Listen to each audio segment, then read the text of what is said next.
समाधि यहाँ पर बैठे सभी स्वाध्यायी भाई लोग बहुत प्रसन्नता की बात है।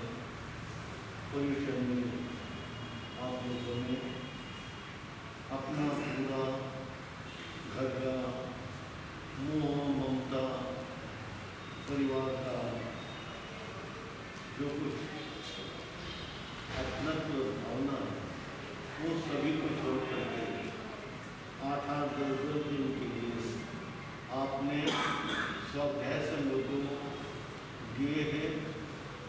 वहाँ जाकर के जनता को जागरूक करने का प्रयास किया है। यह बहुत बहुत प्रसन्नता है। स्वाध्यायी बन करके जाना बहुत कठिन काम है, क्योंकि कहते आधी गेले मन संग, पहले करना पड़ता है फिर कहना पड़ता है। त्याग मार्ग स्वयं को अपनाना पड़ेगा।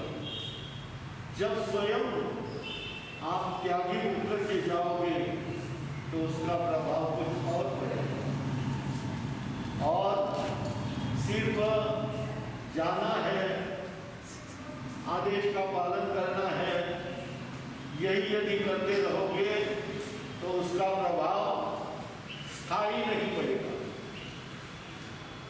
आप लोग यदि स्वयं इतना अधिक त्याग से जाओगे तो उसका प्रभाव कुछ और ही पड़ेगा।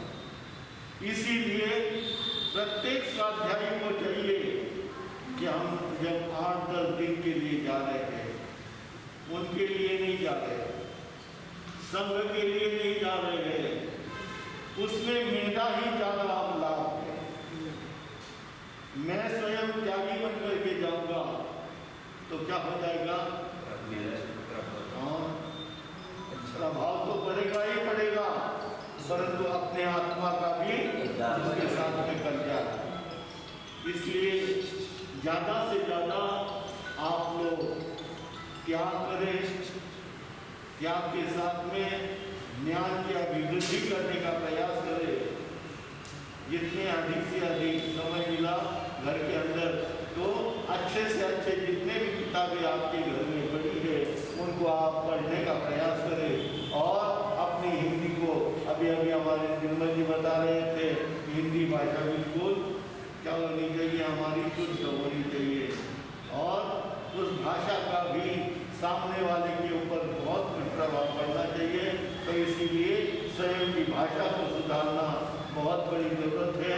तो सुधारेंगे और जनता के सामने आप त्याग के स्वयं त्यागी बन करके जाओगे तो जरूर उसका लाभ आपको अधिक से अधिक होगा।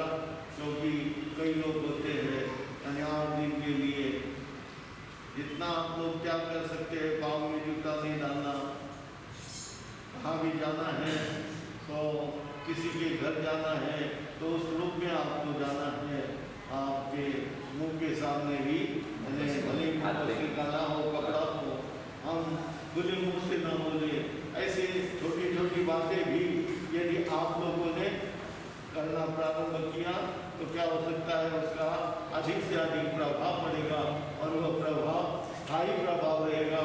और कहेंगे कि वास्तविक स्वाध्यायी आए हैं तो उतने ही वे त्यागी हैं, अच्छा हमारे लिए वह जरूर कुछ देकर के जाएंगे, ऐसा प्रभाव उनका पड़ सकता है।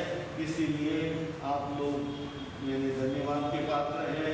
घर का मोह छोड़ कर आप लोग गए हैं और उसी तरह से अधिक से अधिक स्वाध्यायी बनवाने का आप लोग प्रयास करेंगे।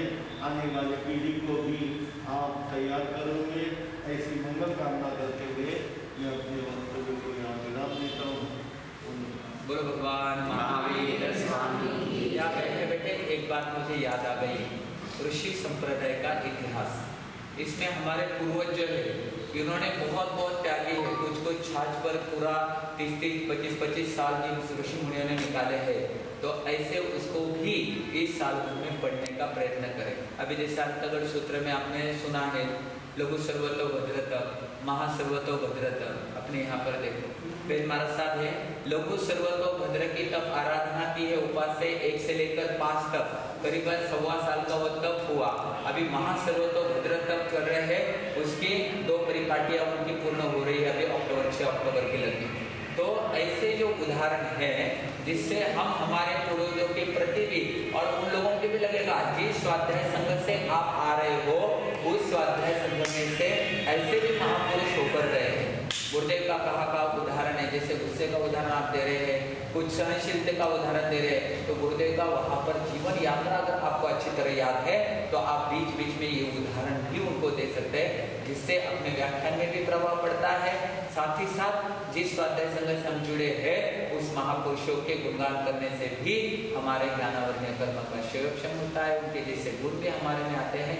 तो इस बात का भी थोड़ा सा ध्यान जरूर रखें। आइए मैं 2 मिनट में समापन और बस।